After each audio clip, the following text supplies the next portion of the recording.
The 2014 season saw the NC State softball team advance to the NCAA Regional Final for the second season in a row, and the 2015 squad will look to make a third consecutive trip to the NCAA tournament.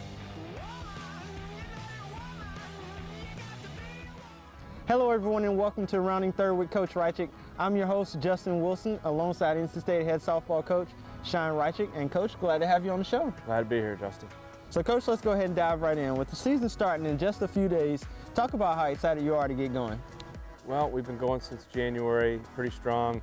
We've battled some elements out here, but kind of counting today, I think we've gotten about 15 days outside already this year. So I think we're probably double from last year. I think as we're a week out from the start of the season, we can tell that we're really close here and the kids are getting excited. They're performing like they want to perform. And I think from a staff point, we're excited. We know where we're at, and it's just that energy's building. We're a week away from opening day, and for my 15th season in the collegiate ranks here, it's always exciting. So I'm excited to get it going. Talk about how practice has been going since we've began practice on January 7th. We're good. It's been a process. You know, I think you have to understand that it's going to take some time to get everybody in tune, their footwork right. Pitchers are going to need to get stronger. They'll start out strong. They won't finish strong because they're just not in shape yet. And as we've gotten to this point in practice time, we're starting to get there. You know, our pitchers are throwing 7 innings complete, strong. They're finishing the way they started. Hitters are moving regardless of the counts and stuff. They're hitting. And defensively, we got going pretty quick. And I feel like that's a strong point for us. So we haven't had a lot of hiccups in that department. And I think it's going to be one of the stronger parts of our game. So that's come along nicely, the fact that we've been able to get out here for that many days.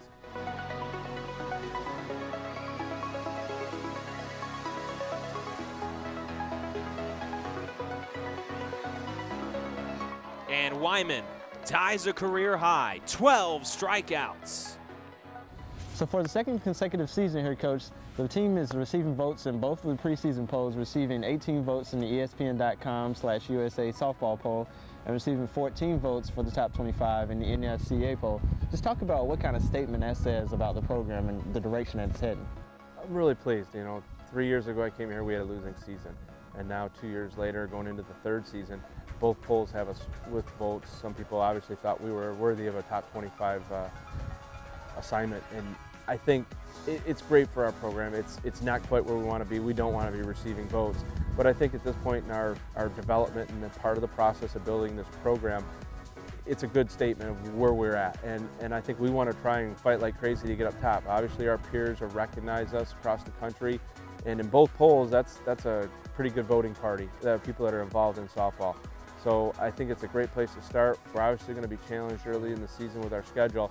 And if we come out and make some key wins and make some statement wins that we want, we're going to end up in the top 25. I think we've put ourselves in a great opportunity. The schedule is going to dictate that we can climb those polls.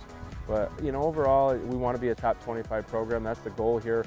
We want to get to, you know, a super regional and advance, and you're going to have to climb the polls. So, but coming out and opening weekend and having some people recognize us is a good thing. You returned 5 of your starters from last season, including your designated player, and 2 of your best pitcher from last season, Emily Wyman, a senior. Your top hitter from last season, your shortstop, senior Renata Davis. How does it feel to have such a strong group returning? Well, when you have core players, that's the best thing. You've got leadership, you've got people that have been on the field and done it, and you have people that need to perform already have done it, and I think that's huge for us. And if you have those at your core, now you can add your newcomers around them, and the newcomers aren't asked to carry the load. And we'll lean on those seniors hard to give us innings, to give us hits, to produce runs, to give us wins. Emily and Renata are going to have to carry this team throughout the year, and hopefully we get contributions throughout from the other upperclassmen and then other contributions down low, and that puts a real good year together. But those two, they've been here and they've done it. They're in their third season. You know, Renata's got over 50 home runs. Emily's got 60, 70 wins in her career. And those are careers right there, and they're still got a full season to go. And that's why they're 2 of the best players ever in this program. And we're going to lean on them this year. And I think they're ready for it. They prepared themselves, they performed through the fall and now in the spring, and they're ready to carry that load for this team. So we're excited about it. You also added a transfer in the offseason, Maggie Hawkins. Talk about what she brings to the program and how excited you are to have her. Yeah, being a junior, there's another stability there. You know, for 2 seasons she hit over 300, very competitive, NCAA experience. exactly what we're looking for. Fill the void with Leah Jones graduating at first base, so she'll see the time at first base. She'll also catch for us. I know the pitchers both really like throwing to her as well as Molly, so it gives Molly a break. And it moves our lineup around a little bit, but right now she's projected to hit 3 in our lineup. We just feel very confident about her consistency. She's got pop in her bat. She understands the strike zone. She's performed at this level. It's a nice insert into the lineup, and you've got the experience as a junior and NCAA experience as well with it. So we're very fortunate for that opportunity to come to us, and she had some other opportunities and places to go, but we managed to land her, and right now I think she's real happy, and so are we. Coach, talk about the highly touted freshman class that you guys brought in. How much do you see them contributing to the team's success this season? Due to graduation, we're going to have some voids and some openings, and every freshman's got to earn it. There's not going to be one spot handed to them. But through the fall and through the spring practices here, Melissa Compton's been real solid at second base, and I think we plan watching her this summer, really evaluating will she be able to step in immediately for us. We as a staff felt real confident that that would be our second baseman coming into the start of the season, and then she's performed, if not probably better than even our expectations. She's handled the pressure of it all. She understands our philosophies and some of our defensive situational things, and she's performed well with them. She's a freshman. She's going to have a few ups and downs, but I think on the learning curve she's way ahead.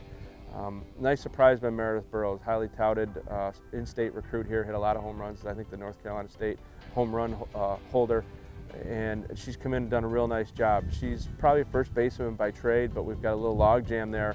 But being the good athlete she is, she's probably going to play some right field us, maybe DH a little bit. But she gives us a real good left-handed stick. Probably of any of my hitters I have, she understands the strike zone the best, and she's not afraid to work the count and get her pitch and then attack it. And she'll have some power and hit doubles and hit some home runs for us, and just be a real nice addition. The other two freshmen, Harley Hubbard, will get time on the mound, and she's going to be an exciting player here. She's developing from when she walked on the campus to now. She's completely changed. We're expecting innings from her. This isn't a year where she just kind of cruises through, and then when Wyman graduates, her opportunities will come. We want her, and we're pushing her to push for innings this year, which would be great for our staff. It'll make us 3 deep. And Macaulay Prickett is probably my best defensive outfielder. She can go gap to gap. She's got some speed. She can run down some balls for us, and she can be a nuisance into plate, being on left side, create a little havoc. And so the freshman class has come in and done a real nice job, and they've kind of found their roles within the team, and I think they'll be able to contribute this year, all of them, in a real positive way. Payoff pitch. Deep to center field. Solo shot, game-winning home run by Lana Van Dyken. And the Pack take this one 5-4.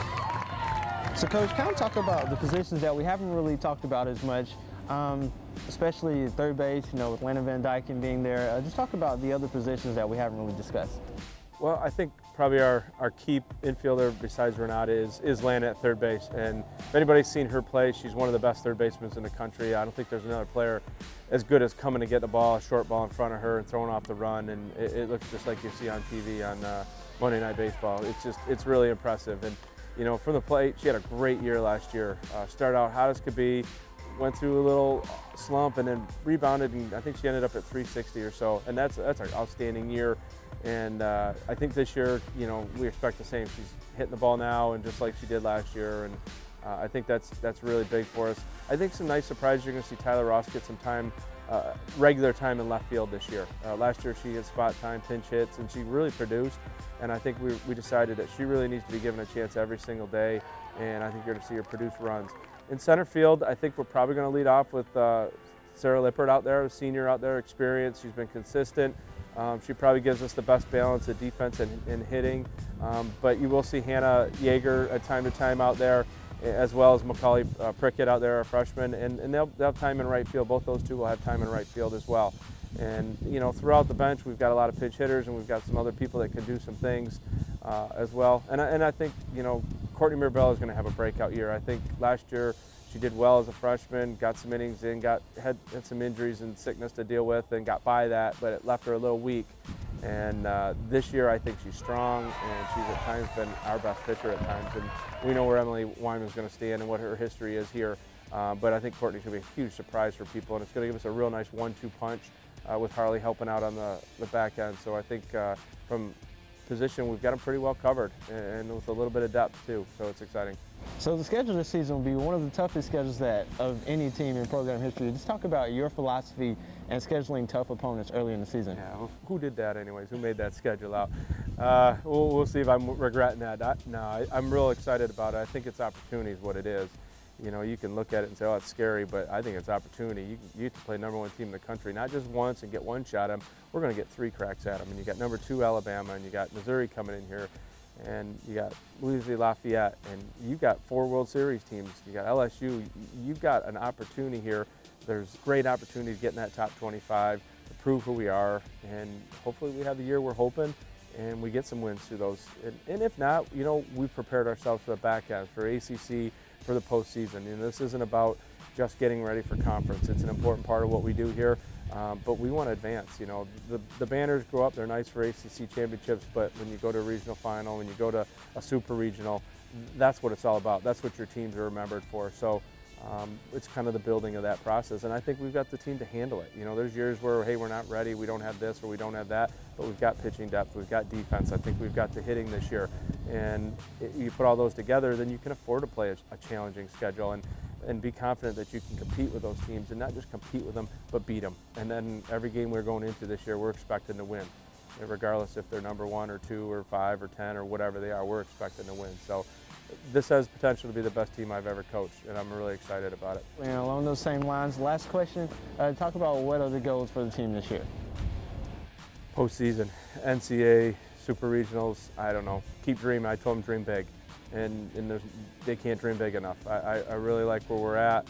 I like how we match up a lot against our conference. I like our experience in the postseason. I like our pitching staff, and it's all, you know, about what you got in pitching in this game. And we've got all those factors going for us. So sky's the limit for us, I think, this year. For Josh Monk, our producer and videographer, head coach Shawn Rychcik, I'm Justin Wilson saying so long and thanks for watching. And as always, go Pack.